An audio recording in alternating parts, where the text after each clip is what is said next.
When Sri Lanka struck a deal with Chinese companies to send 100,000 monkeys to China, activists in Sri Lanka took action, and then they called PETA. What happened next on the PETA Podcast?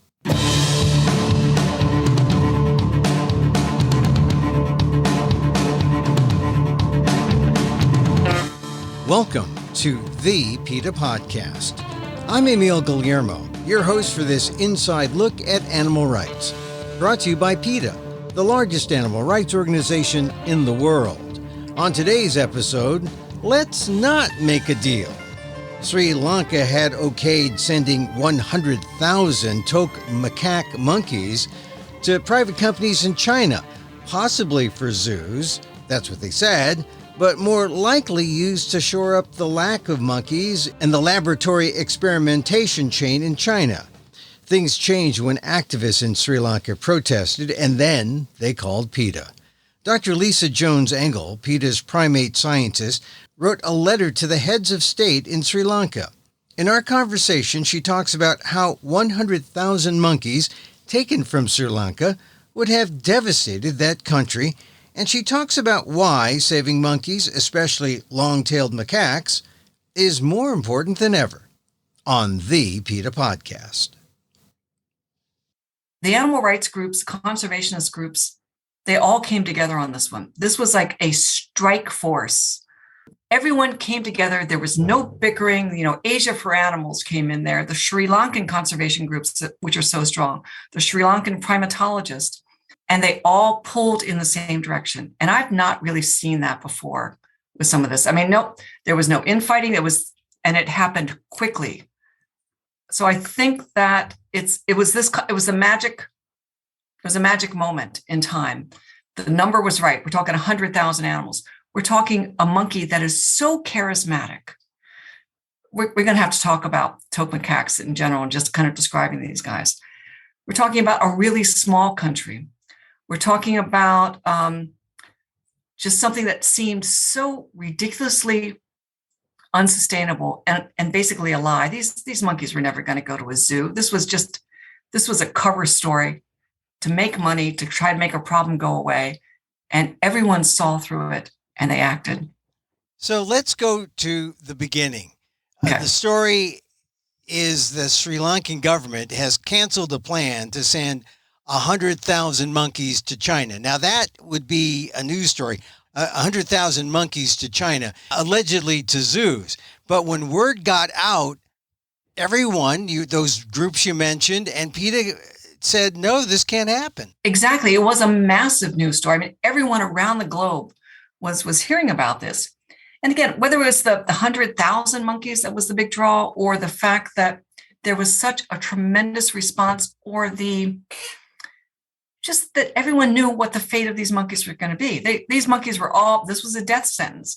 If they left Sri Lanka, if they went into a zoo, it was just a way stop into biomedical research.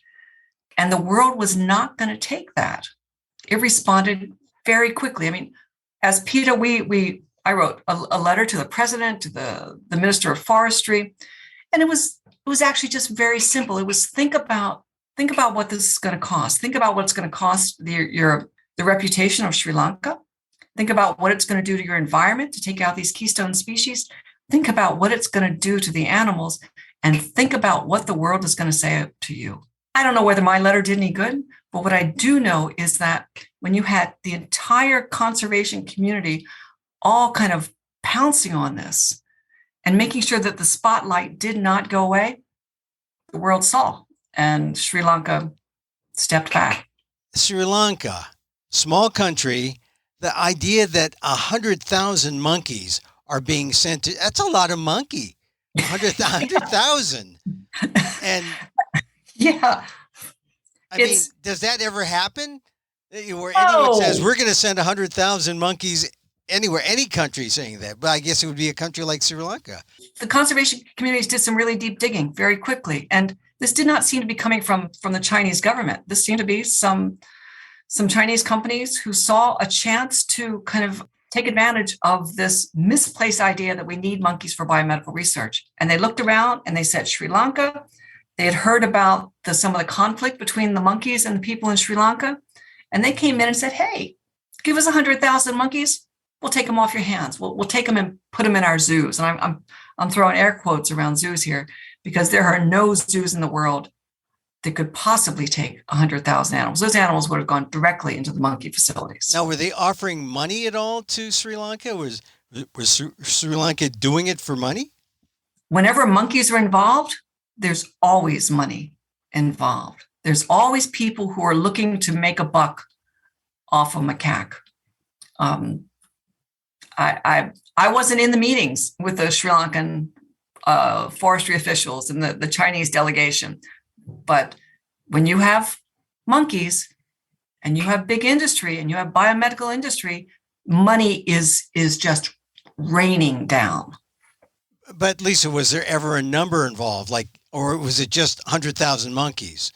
I never saw an actual monetary value apply to each of those animals. It was the Chinese delegation saying, "Yeah, we'll take 100,000 of these monkeys off your hands. We can pay to take these." Now, it wasn't official Chinese government; it was Chinese companies. Exactly. But did the Sri Lankans? I know I've heard stories, or we've all heard stories about some monkey shortage.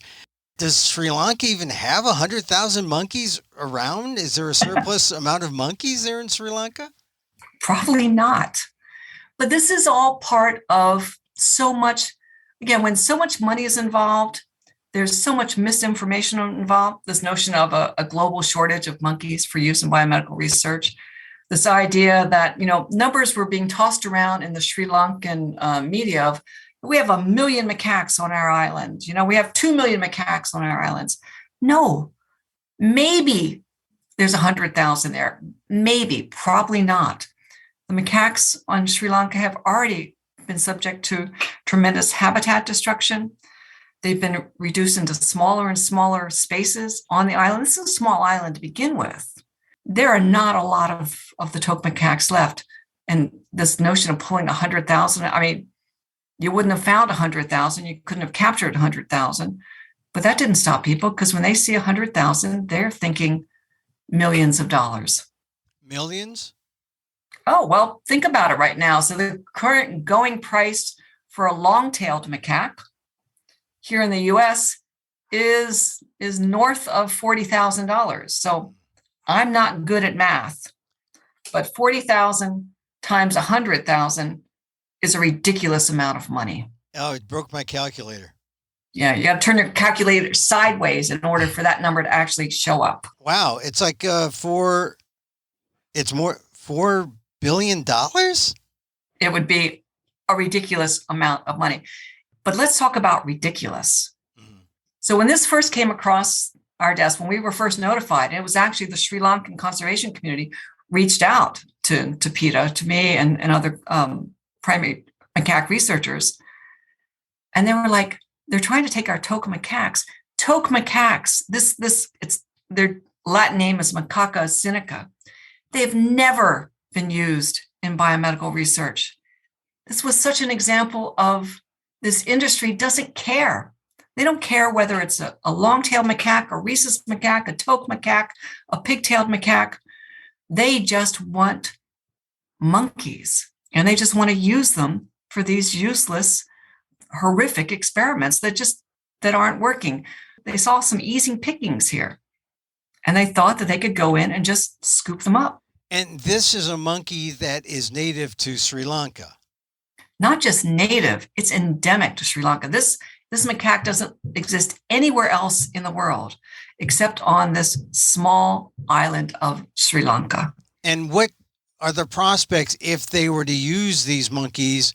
Would they, in biomedical research, as it seems like they may have planned, would it have given the same bad results, maybe good results? Would it have mattered? It would have been a violation of scientific integrity. These would have been wild-caught macaques. So that's number one. We've talked before about you don't use wild-caught animals. This would have been an entirely different species of macaque. None of the assays that we've developed to detect pathogens in other species of macaques would necessarily work in the toque macaque.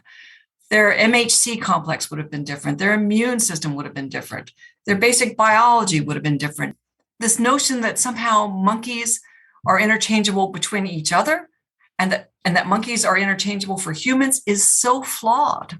Okay, so maybe they weren't going to use them for biomedical research. If they listen to the last 30 seconds here of this podcast, what could conceivably be the purpose of 100,000 macaques by China from taking them from Sri Lanka? You tell me, Emil. They said zoos. They said zoos. Here in the U.S., there are a handful of zoos that actually keep macaques. It's interesting. They're often like there's snow macaques, or there might be the lion-tailed macaques, or they might, and then we're talking, 6, 8, 10, 12 macaques. I would guess here in the U.S. there are less than 300 macaques in all the zoos here in the U.S. Don't quote me on that one, but I don't think I'm far off. 100,000 macaques. If you divided that here, get your calculator out again. If you divided that into like normal group sizes, let's just say an average of about 40 animals per group. So 40 goes into 100,000, 2,500 times? It would take so many zoos in order to house these animals, 2,500 zoos to take, a standard troop of macaques. And that doesn't exist. That capacity doesn't exist. These monkeys were not headed for zoos.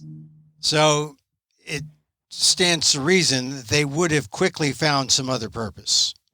They would have found some other purpose. And, being who I am, I immediately go to biomedical research. I mean, they're even darker things to think about where these animals could have ended up. They could have ended up on dinner plates.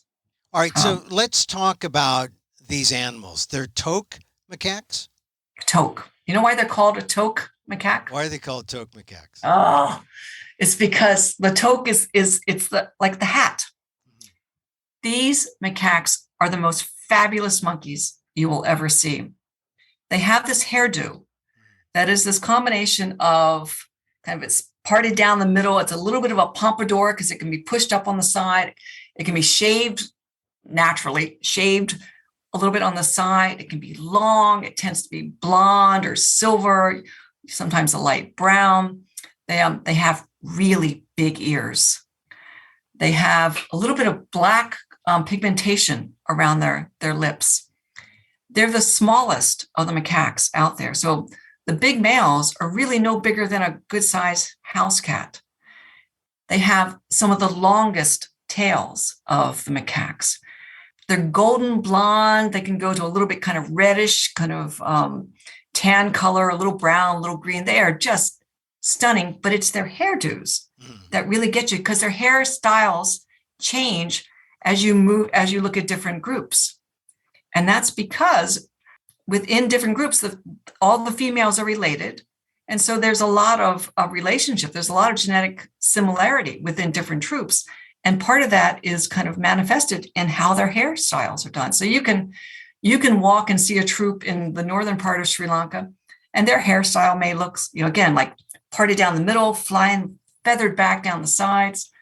And then if you go a little bit farther to the south, you'll see a troop that looks just slightly different. There may be the part may be on the other side, or it may be a little shorter. It's just, they're the best looking monkeys. And this is unique personal grooming. This isn't some kind of monkey groomer coming in to take care of them once a month or anything. Exactly. They get this natural. They're born with this. They're born with a little black cap, but as they grow up, they develop this hairstyle. And it's you don't see this really in any other monkey. Once you've taken a look, I hope everyone will go and Google toque macaque. Toque, how do you spell that? Toque.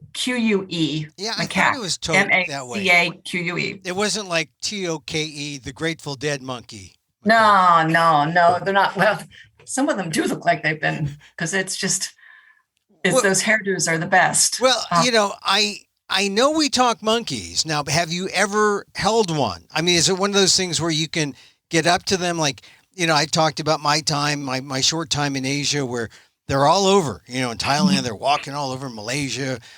Is that the situation with the toque macaque in Sri Lanka? Well, not as much as it used to be. So I was actually, when I was doing my Fulbright, I was actually in Sri Lanka looking at the toque macaques. And this was back in 2014.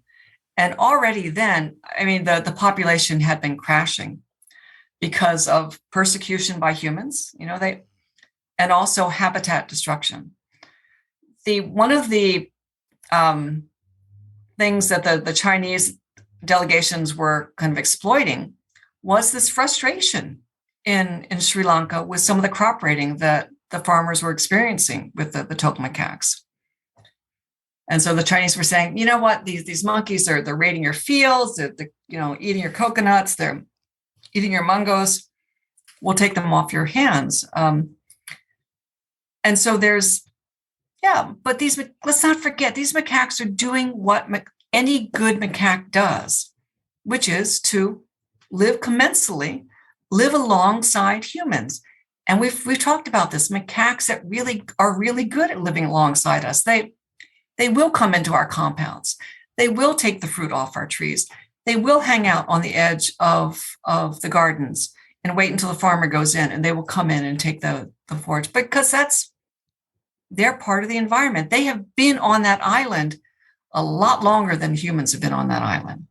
And so when the Chinese were coming in, they were saying, let me take care of your problem here. You clearly have a macaque problem. We'll take them out of your hands.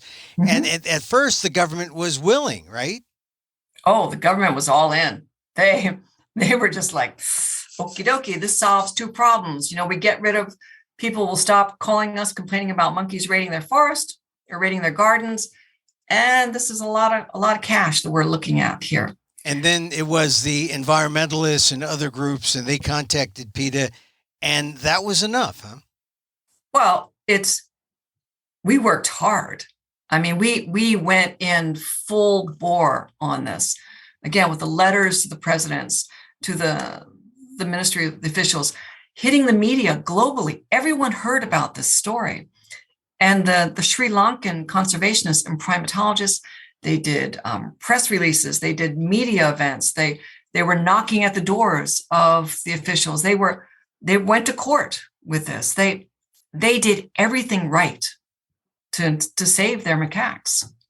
So we have a victory for the Sri Lankan conservationists, for the environmentalists there, and also for PETA. So this is good news.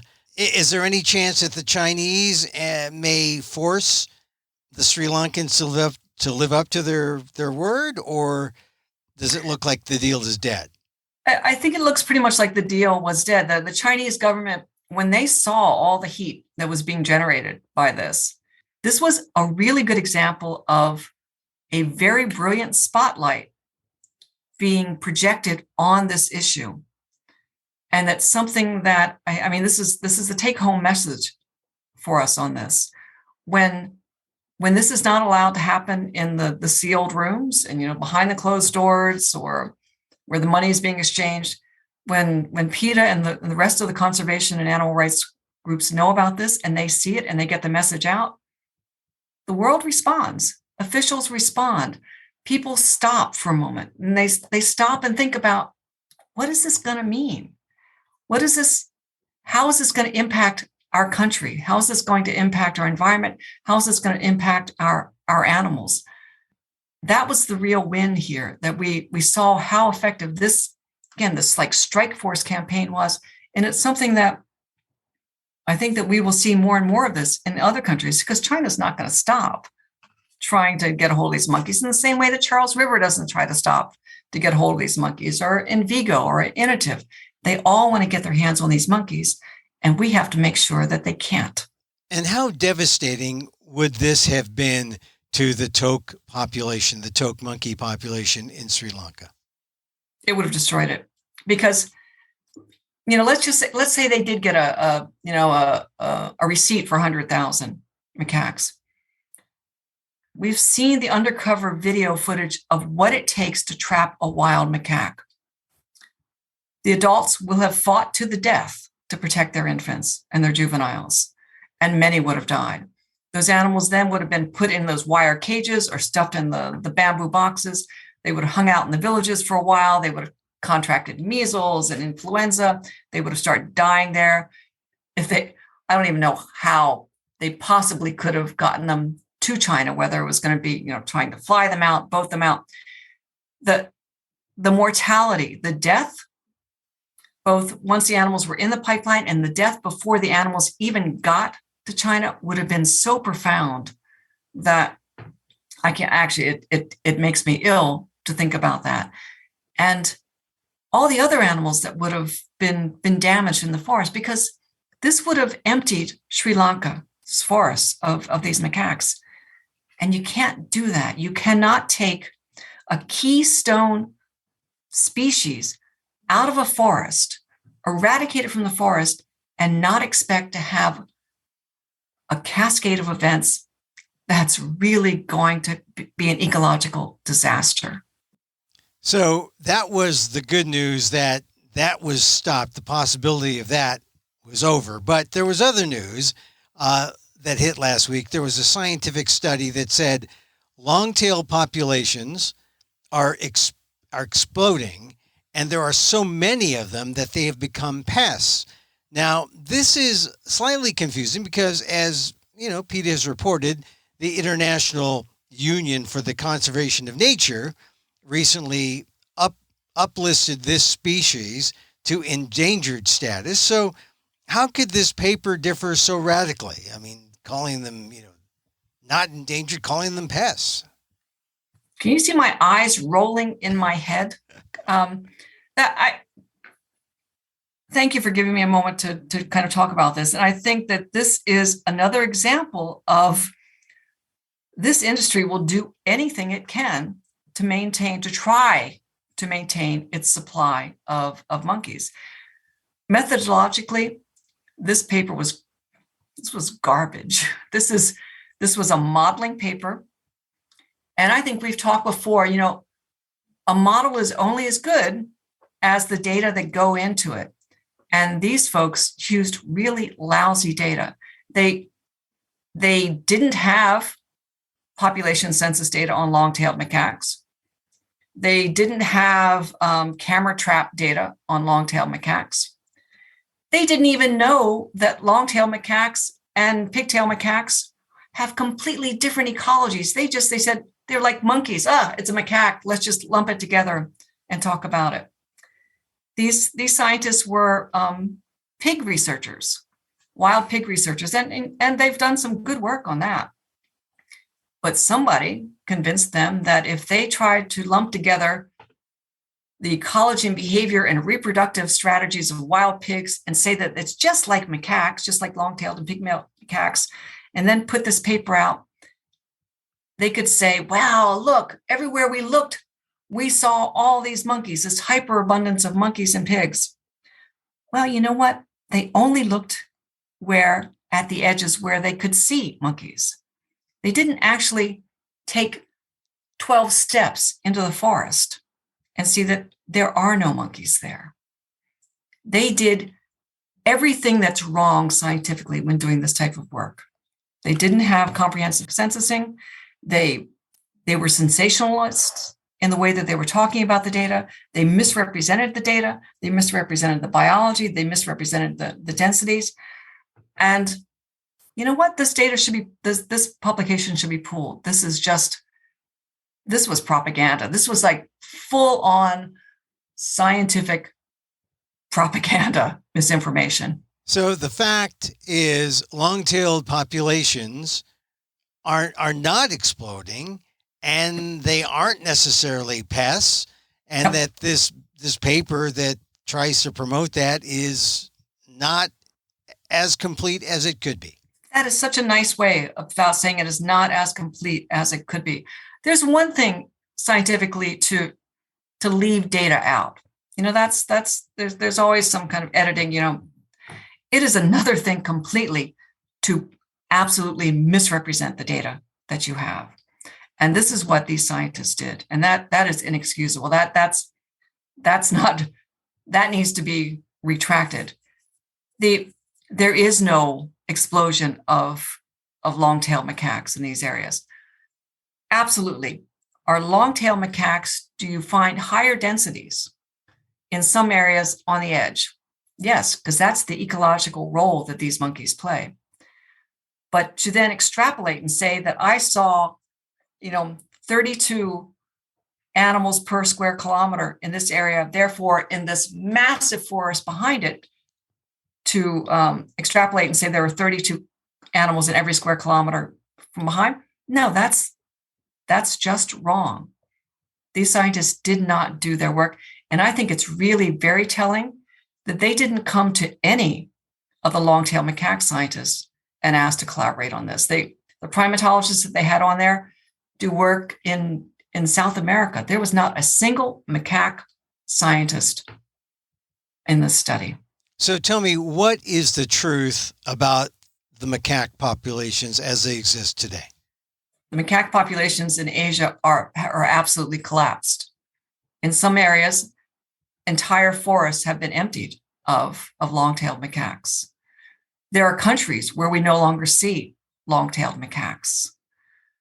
The International Union for the Conservation of Nature, the global authority on threatened and endangered species, looked at the assessment that the long-tailed macaque scientists put together and said that if we don't do something now, within the next 3 generations of macaques, we're going to see a further 50% decline of this population. And that's the species will not recover from that. So the data are really very clear, Emil. The long-tailed macaque is in a desperate situation. And if we continue to allow them to be taken from the forest for experiments, we're going to lose the species of primate. So it was a good thing that Sri Lanka came to its senses and said no to shipping out 100,000 toque macaques to China. Absolutely. Sri Lanka did the right thing. The Sri Lankan government, through Sri Lankan conservation groups, the Sri Lankan people. I mean, a lot of the Sri Lankans really spoke up strongly about this as well. They didn't want to be part of this. But again, this was like a microcosm of what has to be done in country. The leadership, the governments, the conservation groups have to work together to stop these international organizations, companies, the Charles Rivers, the Chinese groups, the initiatives from coming in and literally just emptying the forest of these monkeys, because it is the countries themselves, the peoples themselves in those countries who will ultimately suffer irrevocable harm by taking these animals out of their natural habitats. And we also know that those monkeys that they do take out never go back. There is no happy ending for them. The only way that they end is up in a red biohazard bag, dead.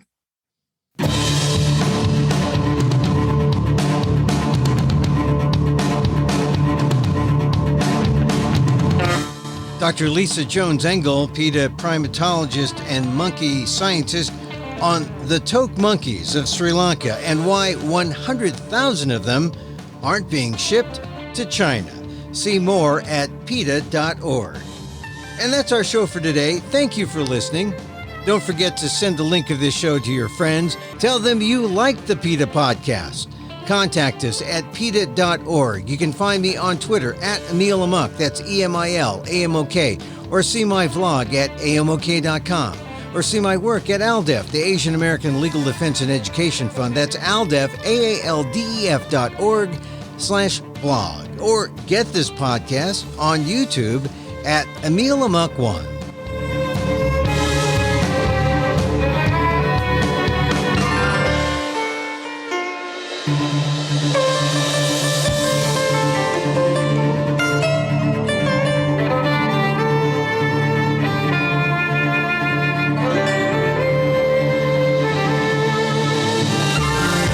Once again, thank you for listening. Check out all our episodes on your favorite podcast app or on Apple Podcasts, where you can subscribe to as well as rate and review the show. It helps get the word out about the issues you care about. Our music is provided by Carbon Works. Check them out on YouTube.